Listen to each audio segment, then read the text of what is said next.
سرکار مدینہ صلی اللہ تعالی علیہ وآلہ وسلم نے ارشاد فرمایا کسی مسلمان کو جائز نہیں کہ وہ کسی مسلمان کو خوف زدہ کرے۔ ایک اور روایت میں مسلمان کے لیے جائز نہیں کہ دوسرے مسلمان کی طرف آنکھ سے اس طرح اشارہ کرے جس سے تکلیف پہنچے۔ روایت میں ہے کہ جس طرح سمندر کے کنارے ہوتے ہیں اسی طرح جہنم کے بھی کنارے ہیں جن میں بختی اونٹوں جیسے سانپ اور کھچروں جیسے بچھو رہتے ہیں۔ اہل جہنم جب عذاب میں کمی کے لیے فریاد کریں گے تو حکم ہوگا کناروں سے باہر نکلو۔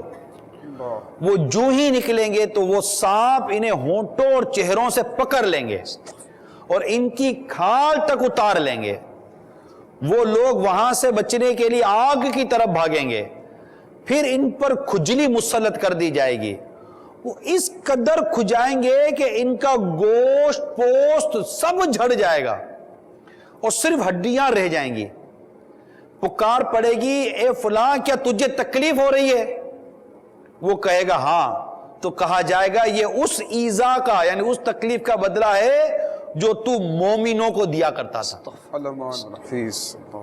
اب یہ روایت سننے کے بعد ہو سکتا ہے کہ کوئی خوف خدا رکھنے والا جس کا دل زندہ ہو وہ کان پکڑ کر کہے کہ آج کے بعد کسی کو تکلیف نہیں دوں گا، اور ہو سکتا ہے وہ یہ بھی کہے کہ آج تک جس کو تکلیف دی ہے میں اس کی فہرست تیار کروں گا اور جا کر اسے معافی مانگوں گا۔ آپ بتائیے میٹھے میٹھے اسلامی بھائیوں، انفرادی خود احتسابی اور سیلف اکاؤنٹیبلٹی کی بات کر رہا ہوں، اگر یہ باتیں قرآن کی، حدیث کی، شریعت کی، اسلام کی، دین کی، اخلاق کی یہ باتیں اگر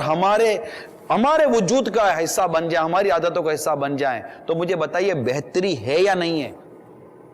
بہتری کی یہ پہلی اینٹ میرا ہی کردار یا میرا ہی وجود ہے یا نہیں ہے؟ اس کے بعد میری اولاد کی تربیت، میرے گھر والوں کی تربیت آہستہ آہستہ بڑھتے چلے جائیں تو آپ دیکھیے اگر یہ سلسلہ آج سے بھی اگر شروع ہوتا ہے صحیح معنوں میں،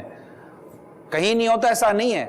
میں ایک جنرل بات کر رہا ہوں، اگر یہ سلسلہ آج اس گھڑی سے شروع ہوتا ہے صحیح معنوں میں تو آپ کو نہیں لگتا کہ چند سالوں میں جا کر انشاءاللہ تعالی ہمارے معاشرے میں ایک بہت اچھا ماحول نظر آئے گا، ایک بہتری نظر آئے گی، لوگ تکالیف دینے سے بچیں گے، لوگ ستانے سے بچیں گے، لوگ ایذا دینے سے بچیں گے، لوگ ظلم کرنے سے بچیں گے کہ ان کو آخرت کی یاد ہوگی، ان کو جنت کی تیاری کرنی ہوگی، ان کو جہنم سے بچنے کا ذہن نصیب ہو جائے گا۔ یہ دعوت اسلامی ہے، دعوت اسلامی ہے، اپنے وطن سے محبت کرتی ہے، تمام مسلمانوں سے محبت کرتی ہے، یہ دعوت اسلامی ہے۔ یہ اگر ہمارے معاشرے میں اس کا پیغام نافذ ہو جائے نا صحیح معنوں میں دعوت اسلام جو کہ اسلام و دین کا پیغام ہے، دعوت اسلامی اسلام کی دعوت دینے والی ایک تنظیم ہے جو بالکل غیر سیاسی نان پولیٹیکل تنظیم ہے، افراد کی اصلاح پر خصوصی طور پر توجہ دیتی ہے کہ فرد کی اصلاح سے بہت کچھ تبدیلی آ جاتی ہے۔ اور پھر صرف اصلاح نہیں کرنی مجھے اپنی صرف اصلاح نہیں کرنی، مجھے اپنی اور ساری دنیا کے لوگوں کی اصلاح کی کوشش کرنی ہے، انشاءاللہ اپنی اصلاح کی طرف بھی توجہ کرنی ہے اور دوسروں کو بھی نیکی کی دعوت دینی ہے،